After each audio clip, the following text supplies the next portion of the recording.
Hello welcome to యాత్ర. ఈ కార్యక్రమం ద్వారా మనం వారం వారం ఓ దర్శనీయ స్థలం, యాత్రా ప్రదేశం, దాని వివరాలను తెలుసుకుందాం. ఈ వారం కేదార్నాథ్, సోమనాథ్, కోనార్క్, హంపి, మధుర మీనాక్షి ఆలయాల సందర్శన చేసి ఆయా ఆలయాల విశిష్టత, స్థల పురాణం లేదా పురాణ గాథ, ఆ పరిసర ప్రాంతాల్లో చూడదగిన ప్రదేశాలు తెలుసుకోవడంతో పాటు ఎలా వెళ్లాలో కూడా పరిశీలిద్దాం. ఇక బడ్జెట్ ఎంత వంటి వివరాలను కూడా ఒక అంచనా వేద్దాం. మొదటగా కేదార్నాథ్ ఆలయం విషయానికి వస్తే, చార్ధామ్ యాత్రలో అత్యంత కీలకమైన ఆలయం. ఇక్కడి పరమేశ్వర దర్శనం జీవితంలో ఒక్కసారైనా చేయాలంటారు. ఎందుకు? కేదార్నాథ్ ఆలయ నిర్మాణం ఎందుకంత ప్రత్యేకం? 2013లో వచ్చిన వరదల్లో ఈ ఆలయం చెక్కు చెదరకుండా నిలబడ్డానికి గల కారణాలేంటి అన్నది ఇప్పుడు తెలుసుకుందాం.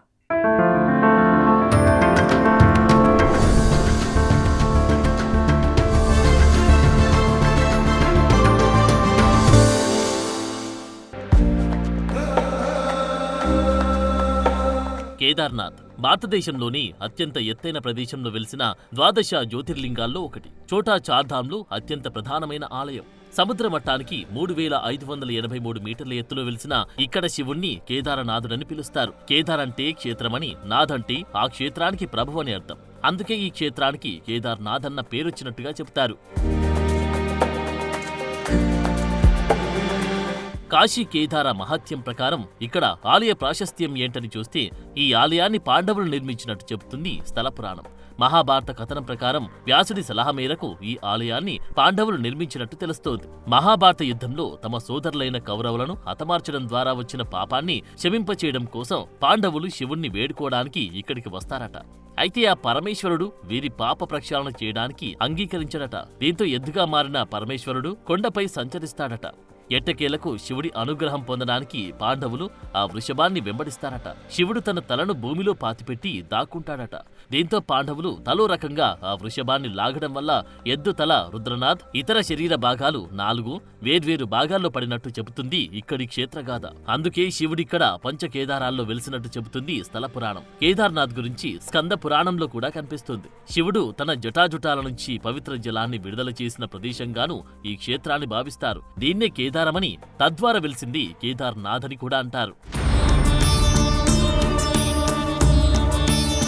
కేదార్ అనే పేరు కుదరం అనే పేరు నుంచి ఉద్భవించినట్టుగాను భావిస్తారు. దేవతలు తమను రాక్షసుల బారి నుండి కాపాడమంటూ శివుణ్ణి పూజించారని, అప్పుడు శివుడు ఎద్దు రూపంలో వచ్చి ఆ రాక్షసులను ఓడించారని, తన కొమ్ములను ఉపయోగించి వారి మృతదేహాలను ఇక్కడి మందాకిని నదిలో పడేశాడని, తద్వారా ఈ ప్రాంతానికి కేదార్నాథ్ అన్న పేరొచ్చినట్టుగాను చెబుతారు. ఇక్కడి భైరవనాథుణ్ణి కేదార్నాథ్ క్షేత్ర పాలకుడిగా నమ్ముతారు. కేదార్నాథ్ ప్రారంభ ముగింపు వేడుకల్లో దర్శించాల్సిన ఆలయాల్లో భైరవనాథ్ ఆలయం అత్యంత ప్రధానం. ఎందుకంటే భైరవనాథ్ కేదార్నాథ్ ఆలయాన్ని సూక్ష్మ రూపంలో ఉండి రక్షిస్తారని విశ్వసిస్తారు. అందుకే భైరవనాథ్ సందర్శనం ముఖ్యమని అంటారు. ఆది శంకరాచార్యుడు అంతర్ధానమైన ప్రదేశాన్ని సూచించే స్మారక శిథిరాలు సైతం కేదార్నాథ్లో మనకు దర్శనమిస్తాయి. ఈ ఆలయంలో వెలిసిన లింగం త్రిభుజాకారంలో ఉంటుంది. ఈ ఆలయం పాండవ నిర్మితమని సూచించేలా పార్వతి, శ్రీకృష్ణ, పంచపాండవులతో కూడిన ద్రౌపది, నంది, వీరభద్ర, ఇతర దేవీ దేవతల విగ్రహాలు సైతం ఉంటాయి. కేదార్నాథ్ ఆలయం ఉత్తర భారతదేశంలో ఉన్న ఇక్కడ కన్నడ వీరశైవ వర్గానికి చెందిన వారు ప్రధాన పూజారులుగా ఉంటారు. వీరిని రావలంటారు. మొత్తం పూజారులు 5గురుంటారు. ఒక్కో సంవత్సరం ఒక్కో పూజారి ప్రధానార్చకులవుతారు. 1926లో హిమాలయాలను సందర్శించిన ఎరిక్ షిప్టన్ అని ఆంగ్ల పర్వతారోహకుడు కేదార్నాథ్, బద్రీనాథ్ ఆలయాలకు ఒకే పూజారి పూజలు నిర్వహిస్తున్నట్టు రాసుకొచ్చారు. దీని ప్రకారం ఇక్కడ రావల్గా పిలిచే పూజారులు తమ తమ పూజా నిర్వహణ చేస్తూ ఉంటారు. కేదార్నాథ్ చుట్టూ పాండవుల చిహ్నాలు మనకు చాలానే కనిపిస్తాయి. పాండురాజు పాండకేశ్వర్ వద్ద మరణించినట్టు తెలుస్తుంది. ఇక్కడి గిరిజనులు పాండవ్ లీలా అనే నృత్య ప్రదర్శనతో ఈ పురాణ గాథలను తెలియజేస్తారు. బద్రీనాథ్ కు దగ్గరగా స్వర్గరోహిణి అనే పర్వత శిఖరం నుంచి పాండవులు స్వర్గారోహణ చేశారని చెబుతుంది ఇక్కడి స్థల చరిత్ర.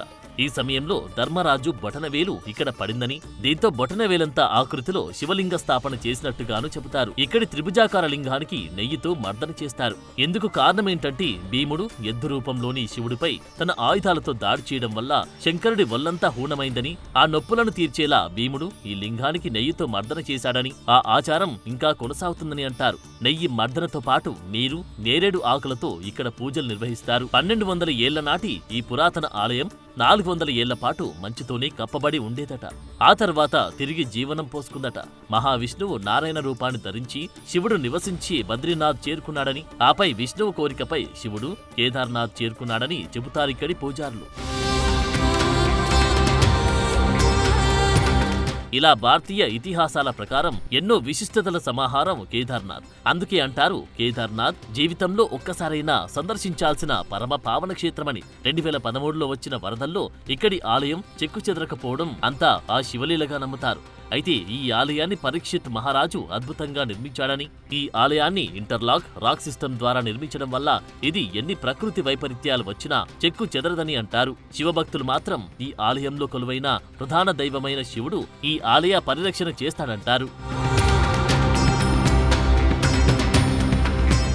గంగా నది ఉపనది అయిన మందాకిని నదికి దగ్గర్లో హిమాలయ పర్వత శ్రేణిలో గల ఈ ఆలయం ఏప్రిల్, నవంబర్ మధ్యకాలంలో మాత్రమే సాధారణ భక్తుల కోసం తెరిచి ఉంచుతారు. శీతాకాలంలో కేదార్నాథ్ దేవతా విగ్రహాలను ఉక్రిమత్ అనే ప్రదేశంలో ఉంచి పూజిస్తారు. తెలుగు రాష్ట్రాల వారు ఉత్తరాఖండ్లోని ఈ ఆలయ సందర్శనం చేరాలంటే తొలుత ఢిల్లీకి చేరుకోవాలి. ఆపై హరిద్వార్ లేదా రిషికేశ్ చేరాలి. ఆపై సోన్ ప్రయాగ్ చేరాలి. అక్కడి నుంచి గౌరీకుండ్ వెళ్ళాలి. ఆన్లైన్లో పేరు నమోదు చేసుకుని వారు రిషికుల్ దగ్గర ఆఫ్లైన్లో రిజిస్ట్రేషన్లు చేసుకోవాలి.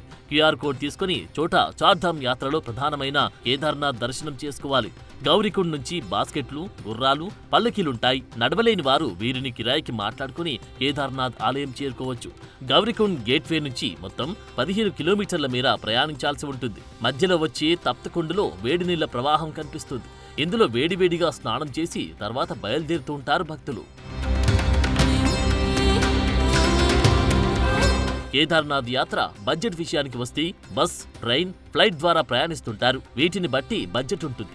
ఫ్లైట్ అయితే ఢిల్లీ వరకు వెళ్లి అక్కడి నుంచి హరిద్వార్కి బస్సు లేదా ట్రైన్ ద్వారా వెళ్లవచ్చు. ఆపై సోన్ ప్రయాగ్ వరకు కూడా బస్సు ప్రయాణం చేయవచ్చు. ఆపై గౌరీకుండ్ నుంచి ట్రెక్కింగ్ చేసే వారికి ఎలాంటి ఖర్చు ఉండకపోవచ్చు. కానీ బాస్కెట్, గుర్రం, పల్లకి ఒక్కో ధర ఉంటుంది. కేదార్నాథ్ ఆలయం వరకు ఒక బాస్కెట్ కి 8,000 వరకు వసూలు చేస్తారు. దీన్ని బట్టి మిగిలిన ఖర్చులు ఒక అంచనా వేసుకోవచ్చు. ఒకవేళ ఫ్లైట్ ద్వారా అయితే కేదార్నాథ్ యాత్ర వరకు గాను ఒక్కొక్కరికి సుమారు 25,000 వరకు ఖర్చయ్యే అవకాశం కనిపిస్తోంది. వారి ప్లానింగ్లను బట్టి మొత్తం ట్రైన్లో వెళ్లి రాగలిగితే ఈ మొత్తం బాగా తక్కువయ్యేలా తెలుస్తోంది.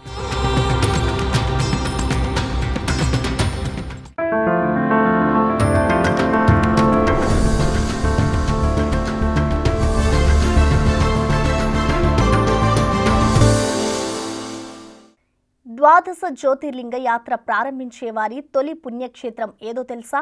అదే సోమనాథ్ ఆలయం. అంతేకాదు, పదే దాడులు జరిగినా తిరిగి పునర్నిర్మితమైన ఆలయం ఏదో తెలుసా? ఇది సోమనాథ్ ఆలయమే. అంతేకాదు, చంద్రుడిచే స్థాపించబడిన ఆలయం కూడా సోమనాథుడే. ఇది శైవ భక్తులకే కాదు, వైష్ణవులకు ఎందుకంత ప్రత్యేకం? ఈ ప్రాంతానికి శ్రీకృష్ణుడికి ఉన్న సంబంధ బాంధవ్యాలేంటి? ఆ పూర్తి వివరాలు.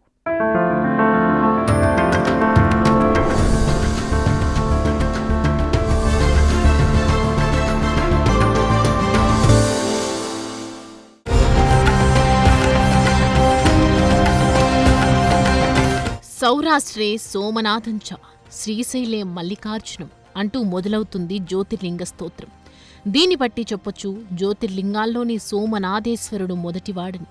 అందుకే శివభక్తులు జ్యోతిర్లింగ యాత్రలో భాగంగా తొలిగా ఈ ఆలయం నుంచే మొదలు పెడతారు. ఈ ఆలయ పురాణగాథ ఎంతటి పురాతనమైనదో చారిత్రకంగానూ అంతే భిన్నమైంది. పదే దాడులతో నాశనమై తిరిగి పునర్నిర్మితమవుతూ వచ్చి నేడి పరిస్థితిలో ఉంది సోమనాథ ఆలయం. ఇది పశ్చిమ భారతావనిలోని గుజరాత్ రాష్ట్రంలోని వెరావల్లోని ప్రభాస్ పటాన్లో ఉంది. అందుకే దీన్ని ప్రభాస తీర్థంగానూ పిలుస్తారు.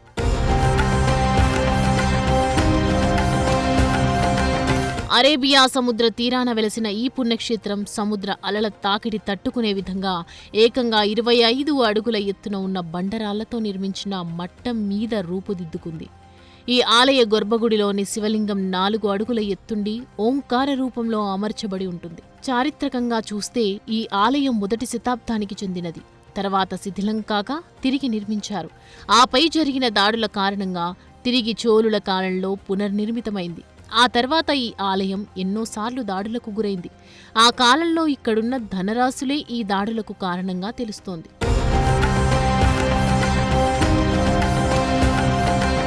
1026లో గజనీ మహమ్మద్ ఈ ఆలయంపై దండెత్తాడట.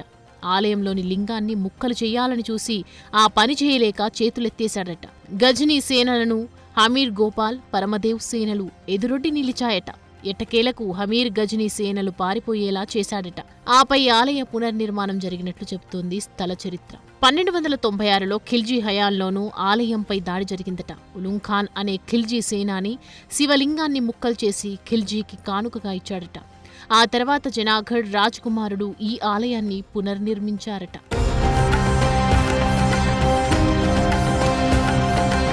1459లో మహమ్మద్ బేగ్దా ఇక్కడి లింగాన్ని తీసేసి మందిరాన్ని మసీదుగా మార్చిన చరిత్ర కూడా ఉందట. ఔరంగజేబ్ కాలంలో ఇండోర్ మహారాణి ఈ ఆలయాన్ని పునర్నిర్మించారట. అయితే ఈ లింగ ప్రతిష్ఠ శత్రువుల బారిన పడకుండా భూగర్భంలో చేయాల్సి వచ్చిందట. స్వాతంత్ర్యం వచ్చాక అంటే 1951 మే 11న డాక్టర్ రాజేంద్ర ప్రసాద్ లింగ ప్రతిష్ఠ చేసి పునర్నిర్మాణ కార్యక్రమాలు సాగించారు. జునాగఢ్ భారతదేశంలో విలీనమైన సందర్భంలో ఇక్కడకు వచ్చిన సర్దార్ వల్లభాయ్ పటేల్ ఈ ఆలయాన్ని దర్శించడంతో పాటు అభివృద్ధికి ప్రణాళిక ప్రతిపాదించారు. పటేల్ మరణానంతరం మంత్రి కెఎం మున్షి ఆధ్వర్యంలో పునర్నిర్మాణపు కార్యక్రమాలు జరిగాయి.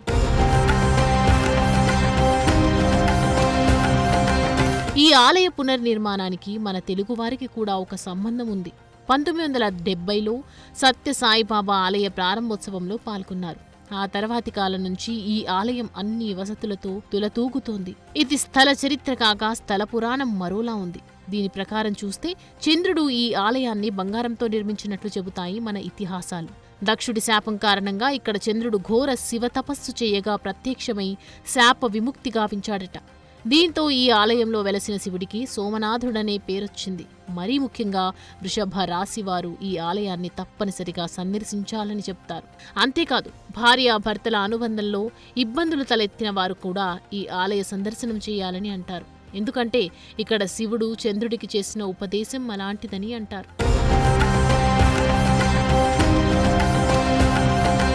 ఈ ఆలయానికి ఎలా చేరుకోవాలంటే సమీప రైల్వే స్టేషన్ వెరావల్కి చేరుకోవాల్సి ఉంటుంది. ఇక్కడికి అహ్మదాబాద్, ముంబై, డయ్యూ, రాజ్కోట్, జామ్నగర్ వంటి ప్రాంతాల నుంచి రైలు నడుస్తాయి. ఇక 57 కిలోమీటర్ల దూరంలో కేషోడ్ అనే ఎయిర్పోర్టు కూడా ఉంది. బస్సుల ద్వారా అయితే అహ్మదాబాద్, జునాగఢ్ వంటి నగరాలను కలుపుతూ ఈ ప్రాంతంలో జీఎస్ఆర్టీసీ బస్సులు తిరుగుతూ ఉంటాయి. ప్రైవేట్ బస్సులు కూడా వెరావల్ బస్టాండ్ నుంచి నడుస్తూ ఉంటాయి. ఈ దగ్గరలో ఇతర దర్శనీయ ప్రాంతాలేవని చూస్తే Somnath beach, Pancha Pandava Gufa, Laxminarayan Mandir, Prabhas Patan museum, Gir national park, Triveni సంగమం, భాల్క తీర్థం ముఖ్యమైనవిగా తెలుస్తున్నాయి. వీటన్నింటిలోనూ భాల్క తీర్థం అత్యంత ప్రశస్తమైనదిగా చెబుతారు.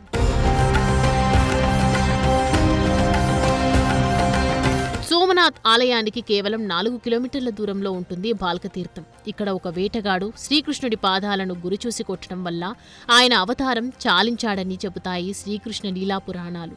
కాబట్టి ఈ శైవ క్షేత్రం ఇటు శైవులకే గాగా అటు వైష్ణవులకు అత్యంత ప్రాధాన్యత కలిగినదిగా భావిస్తారు. బడ్జెట్ విషయానికి వస్తే జ్యోతిర్లింగ యాత్రల పేరిట కొందరు ఆపరేటర్లు టూర్లు నిర్వహిస్తూ ఉంటారు. వీరి ద్వారా అయితే సోమనాథ్తో పాటు అన్ని జ్యోతిర్లింగాల దర్శనం చేయవచ్చు.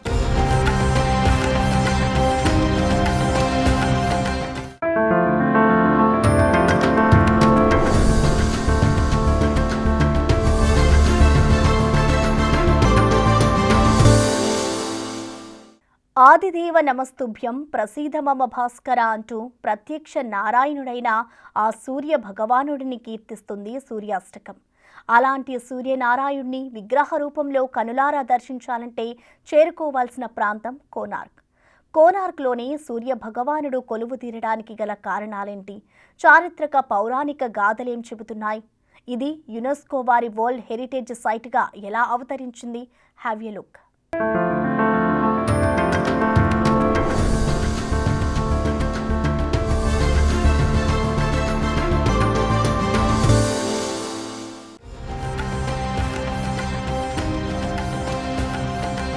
సప్తశ్వ రథమారుడం ప్రచండం కశ్యపాత్యజం శ్వేత పద్మధరం దేవంతం సూర్యం ప్రణమామ్యహం అంటూ కొలుస్తారు సూర్య భగవానుణ్ణి. ప్రత్యక్ష నారాయణుడిగా పేరున్న సూర్యుడిని ఆరోగ్య ప్రదాతగా భావిస్తుంటాం. ఇతర ఏ దేవీ దేవతలకు లేని సౌలభ్యం సూర్య భగవానుడికి మాత్రమే ఉంటుంది. అది ఆయన్ను నేరుగా చూస్తూనే సూర్య నమస్కారాలు చేయడం ఇటు ఆరోగ్యానికి ఆరోగ్యం, అటు ఆధ్యాత్మికానికి ఆధ్యాత్మికంగా నిలిచే దైవం శ్రీ సూర్యనారాయణుడు. అలాంటి సూర్యుడు విగ్రహ రూపంలో కొలువైన చోటు ఒడిశాలోని కోణార్క్ సూర్య దేవాలయం. భారత ఉపఖండంలో మొత్తం 5 సూర్య దేవాలయాలున్నాయి. వాటిలో గుజరాత్ మోధేరాలోని సూర్య దేవాలయం, కాశ్మీర్ మార్తాండ్ దేవాలయం, శ్రీకాకుళం అరసవెల్లి సూర్య దేవాలయం, పాకిస్తాన్లోని ముల్తాన్ సూర్య దేవాలయం, కోణార్క్ సూర్య దేవాలయం ప్రధానమైనవి. వీటిలో కోణార్క్ సూర్య దేవాలయం మొదటిది. ఈ ఆలయం విషయానికి వస్తే ఇది ప్రపంచ వ్యాప్తంగా గుర్తింపు కలిగిన సూర్య దేవాలయం. ఇక పౌరాణికంగా చూస్తే శ్రీకృష్ణుడి కుమారుడైన సాంబుడు ఇక్కడ స్నానమాచరిస్తున్న స్త్రీలను చూడడంతో తండ్రి శపించాడట. దీంతో కుష్ఠరోగం బారిన పడ్డ సాంబుడు ఇక్కడి చంద్రభాగ నదీ తీరంలో సూర్యారాధన చేయడంతో రోగ విముక్తుడయ్యాడంట. దేశంలోనే 10 అతిపెద్ద ఆలయాల్లో కోణార్క్ ఒకటి. పూరికి కేవలం 23 మైళ్ళ దూరంలో ఉంటుంది ఆలయం. ఒడిశా ఆధ్యాత్మిక శోభలో ఈ ఆలయానికి ప్రత్యేక స్థానం ఉంది.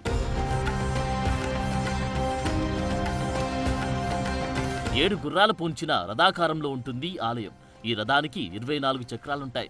7 గుర్రాలు వారంలోని 7 రోజులు కాగా 24 చక్రాలు రోజులోని 24 గంటలకు ప్రతీక. ఇక కోణార్క్ అంటే 2 పదాల కలయిక. కోణ అంటే మూల, సరిగ్గా అదే సమయంలో అర్క అంటే సూర్యుడని భావన. ఈ రెండింటిని కల్పగా వచ్చింది కోణార్క్గా చెబుతారు ఈ ఆలయ వృత్తాంతం. చరిత్ర విషయానికి వస్తే క్రీస్తు శకం 1250లో తూర్పుగంగా వంశానికి చెందిన నరసింహదేవుడు ఈ ఆలయ నిర్మాత. ముస్లిం ఆక్రమణదారులను ఓడించిన తర్వాత నరసింహదేవుడు ఈ ఆలయాన్ని నిర్మించాడని చెబుతుంది స్థల చరిత్ర. 15వ శతాబ్దంలో ఆక్రమణదారులు ఈ ఆలయాన్ని దోచుకున్నట్టు తెలుస్తోంది. ఈ క్రమంలో ఆలయ అర్చకులు ఇక్కడి సూర్య విగ్రహాన్ని భద్రపరిచినట్టు చెబుతారు. ఆ సమయంలో ఆలయం మొత్తం ధ్వంసం కాగా బ్రిటిష్ కాలంలో పునరుద్ధరణ కార్యక్రమాలు జరగడంతో కోణార్క్ ఆలయం కొత్త రూపు సంతరించుకున్నట్టుగా తెలుస్తోంది.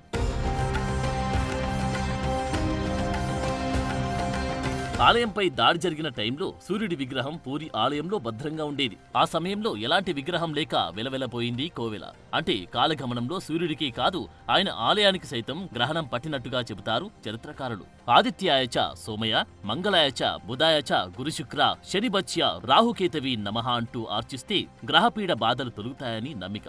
ఇక గ్రహరాజు కొలువైన కోణార్క్ సూర్య దేవాలయ సందర్శనం చేస్తే కలిగే ప్రయోజనం గ్రహపీడ బాధలు పూర్తిగా తొలగడం, అనారోగ్య సమస్యల నుంచి ఉపశమనం లభించడం తథ్యమని అంటారు పండితులు. యునెస్కో హెరిటేజ్ సైట్ అయిన కోణార్క్ దేవాలయంలో ఏటా మాఘసప్తమి నాడు రథసప్తమి వేడుకలు అత్యంత ఘనంగా జరుపుతారు. ఎందుకంటే ఈ తిథిని సూర్యుడి జన్మదినంగా భావిస్తారు. దీంతో ఇక్కడ ఎంతో గొప్పగా ఉత్సవాలు జరుగుతాయి. ఒక ఆలయ నిర్మాణం చేస్తే ఇలా ఉండాలనిపించే వాస్తుశాస్త్ర ప్రతీక కోణార్క్ సూర్య దేవాలయం. కళింగ నిర్మాణ శైలి కలిగిన ఆలయంలో డిసెంబర్లో కోణార్క్ డాన్స్ ఫెస్టివల్స్ జరుగుతాయి. 1986లో మొదలైన ఈ ఉత్సవాలు ప్రతి ఏటా నిర్వహిస్తూ వస్తున్నారు. అరుదైన ఈ నృత్య వేడుకల్లో రకరకాల ప్రాంతాల కళాకారులు తమ ప్రతిభను చాటుకుంటారు. ముఖ్యంగా ఒడిసీ నృత్య సాంప్రదాయం ఎంతగానో ఆకట్టుకుంటుంది. సూర్యుని తొలి కిరణాలు ఆలయ ప్రధాన ద్వారంపై పడతాయని చెబుతారు ఖగోళ శాస్త్ర నిపుణులు. ఇక్కడి ఐకానిక్ వీల్ సైతం సూర్యరశ్మిలా పనిచేస్తుందని చెబుతారు.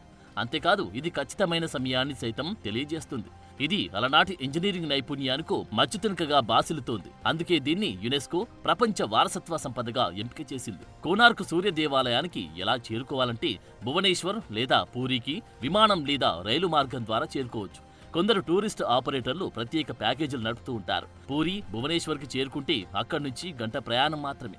బస్సు లేదా టాక్సీల ద్వారా బ్లాక్ పగోడాగా పిలిచే ఈ దేవాలయం చేరుకోవచ్చు. పూరిలోని జగన్నాథ్ ఆలయ సందర్శనం చేసుకుని అటు దగ్గరలోని కోణార్క్ చేరుకుంటే టూరిస్టులకు బాగా కలిసి వస్తుంది. ఒకేసారి 2 ఆలయాల సందర్శన చేసిన ఫలితం కలుగుతుంది. ఇక బడ్జెట్ విషయానికి వస్తే ట్రైన్ ప్రయాణం తక్కువలో వెళ్లి రావచ్చు. తర్వాత బస్సు, ఆపై విమానం. ప్రయాణ సాధనాలను బట్టి ఆయా ఛార్జీలుంటాయని అంటారు ట్రావెల్ రంగ నిపుణులు.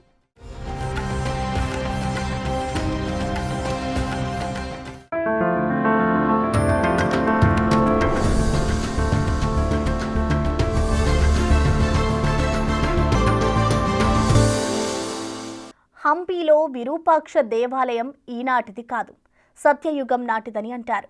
ఇంకా ఈ ఆలయానికి సంబంధించిన ప్రతిదీ ఒక వాస్తు కళా కౌశలానికి నిదర్శనంగా భావిస్తారు. ఈ ఆలయంలో అడుగడుగునా కనిపించే శిల్పకళా సంపద ప్రపంచ వారసత్వ సంపదల్లో భాగం. ఇక్కడ తరతరబడి యుగ యుగాల చారిత్రక, ఆధ్యాత్మిక, ఆది భౌతిక గాథలు దాగి ఉంటాయి. రాయి రాయి ఒక రత్నమై మెరిసిన ఆలయాల్లో ఇది అత్యంత శ్రేష్టమైనది. భారతీయ శిల్పకళా సంపదలో వజ్ర వైఢూర్య సమానమైనది ఏదైనా ఉందంటే అది హంపీలోని శిల్పకళా సంపదే.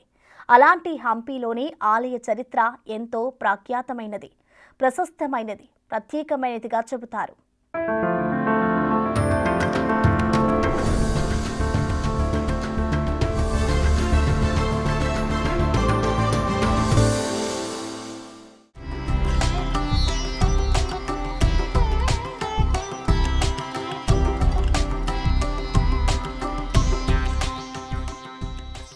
శివుడు మూడో కన్ను తెరిచి విరూపాక్షుడైన చోటు. భువనేశ్వరి మాత కనకవర్షం కురిపించిన స్థలి. ప్రపంచ శిల్పకళా సంపద వెల్లివిరిసిన క్షేత్రం హంపి. ఇక్కడ హంపి విరూపాక్ష ఆలయం ప్రఖ్యాత ఆధ్యాత్మిక స్థలాల్లో ఒకటి. ప్రపంచంలోని ప్రతి శిల్పకళా ప్రేమికుడు సందర్శించాలనుకునే ప్రాంతం. అంతేనా, ఆ నిరాకారుడైన పరమేశ్వరుడు స్వయంభూగా యుగయుగాల క్రితమే వెలిసిన చోటును దర్శించాలంటే అందుకనువైన ప్రాంతం హంపి విరూపాక్ష క్షేత్రం.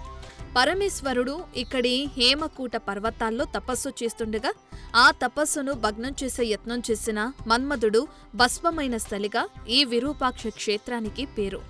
విరూపాక్ష అంటే చిత్రమైన కనులు గలవాడని పేరు. తన చిత్రమైన మూడో కన్ను తెరిచి తన మహాత్యం తెలియచేశాడు కాబట్టే ఇక్కడి స్వయంభూ శివుడికి విరూపాక్షుడనే పేరొచ్చిందని అంటారు. దక్షిణ కర్ణాటకలో వెలిసిన ఈ ఆలయ సందర్శనం ఇటు చారిత్రక, అటు ఆధ్యాత్మికలతో పాటు శిల్పకళా సౌందర్యపరమైన ఎన్నో అనుభూతులనిస్తుంది. ఇది ప్రపంచంలోని మేలిమి వజ్రాల్లాంటి విలువైన వాస్తు శిల్పకళా చాతుర్యానికి నిదర్శనం. శిలలపై శిల్పాలు చెక్కినారు మనవాళ్లు, సృష్టికే అందాలు తెచ్చినారంటూ ఇక్కడి రాళ్లు భక్తులను, కవులను కూడా చేస్తాయి.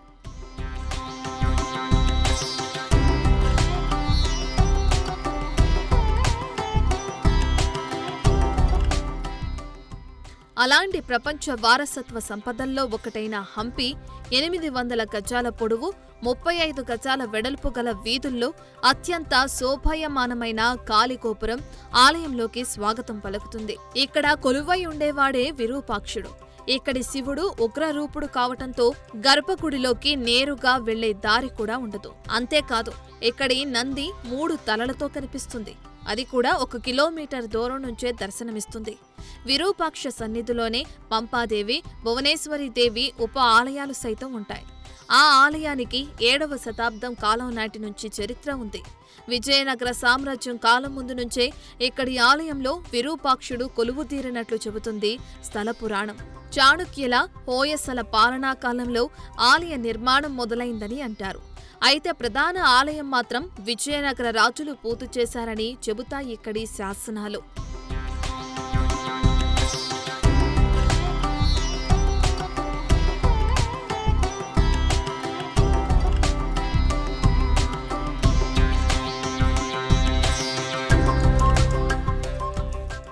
విజయనగర రాజుల పతనమయ్యాక దండయాత్రల కారణంగా 16వ శతాబ్దంలో హంపిలోని శిల్పకళా సౌందర్యం ధ్వంసమైనట్లు చెబుతారు. అయితే విరూపాక్ష ఆలయ ప్రాకారం మాత్రం 1565 నాటి దండయాత్రల బారినే పడలేదు. ఇక్కడి విరూపాక్షుడికి ధూపదీప నైవేద్యాలు నిర్విఘ్నంగానే సాగాయి. హంపి దేవాలయానికి మొత్తం 3 ప్రాకారాలున్నాయి. 50 మీటర్ల ఎత్తులో ఉన్న తూర్పు గోపురం 2 అంతస్తుల రాతితో నిర్మించగా మిగిలిన 7 ఇటుకలతో నిర్మించారు.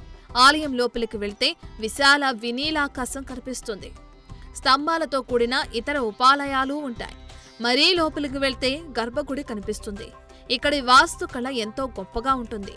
పక్కన ప్రవహించే తుంగభద్ర నది పాయ ఆలయంలోకి వంటగదికి నీరందించే విధమైన వెసులుబాటు కలిగుంటుంది. ఈ ఆలయంలో ఇదే వింత అనుకుంటే ఒకచోట గోపురం నీడ వ్యతిరేక దిశలో పడి కనిపించి అబ్బురపరుస్తుంది. ఇదే ఫస్ట్ పిన్ హోల్ కెమెరా టెక్నిక్గా చెప్తారు.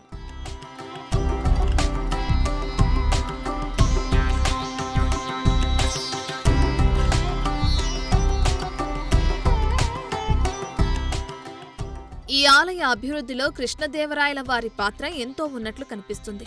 లోపలి ప్రాకారంలో కొన్ని స్తంభాలలో శిలాశాసనాలు ఇదే విషయాన్ని చెబుతాయి.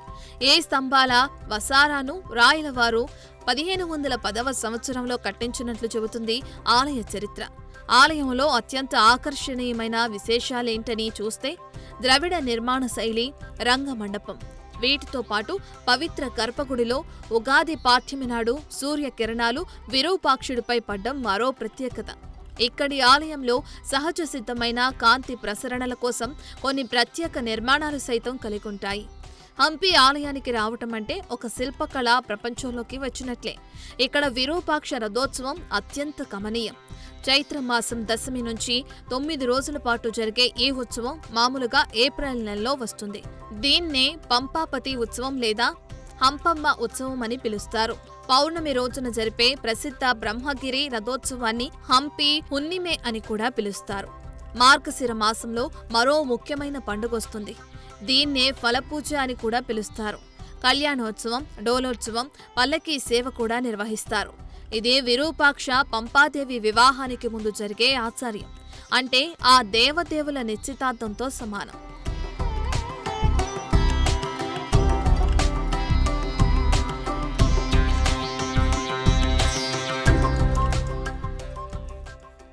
ఆలయంలో ప్రవేశ ద్వారం నుంచి అన్నీ ప్రత్యేకమైనవే. మనకు మొదటే దర్శనమిస్తుంది లక్ష్మి అనే ఏనుగు. రంగమండపంలోని పెయింటింగ్స్ ప్రత్యేకతే వేరు. బయటకు వస్తే హంపి బజార్, మన్మథ హోండా అని పిలిచే కోనేరు, విఠ్ఠల ఆలయంలోని రథం మన 50 రూపాయల నోటుపై కనిపిస్తుంది. లోటస్ మహల్, హేమకూట పర్వతం, మాతంగ పర్వతం, లక్ష్మీ నరసింహ ఆలయం, ఎలిఫెంట్ లాయం, పురావస్తు మ్యూజియం, శిలారథం, గజమాల, తుంగభద్ర తీరం, ఇలా చెప్పుకుంటూ పోతే చాలానే. ఒక్కసారి చూస్తే వదిలి రాబుద్ది కాదు. ఇక్కడ శ్రీ విరూపాక్ష విద్యారణ్య భారతీ స్వామి స్థాపించిన పీఠం కూడా ఇక్కడే ఉంది.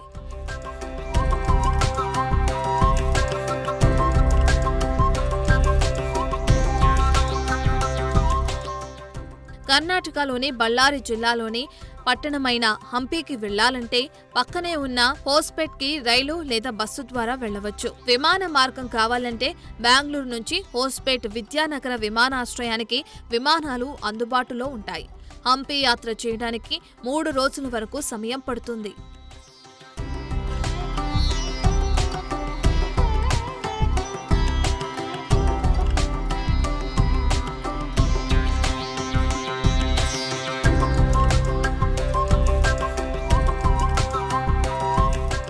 ఇది ఇవాల్టి యాత్ర విశేషాలు. Keep watching Big TV.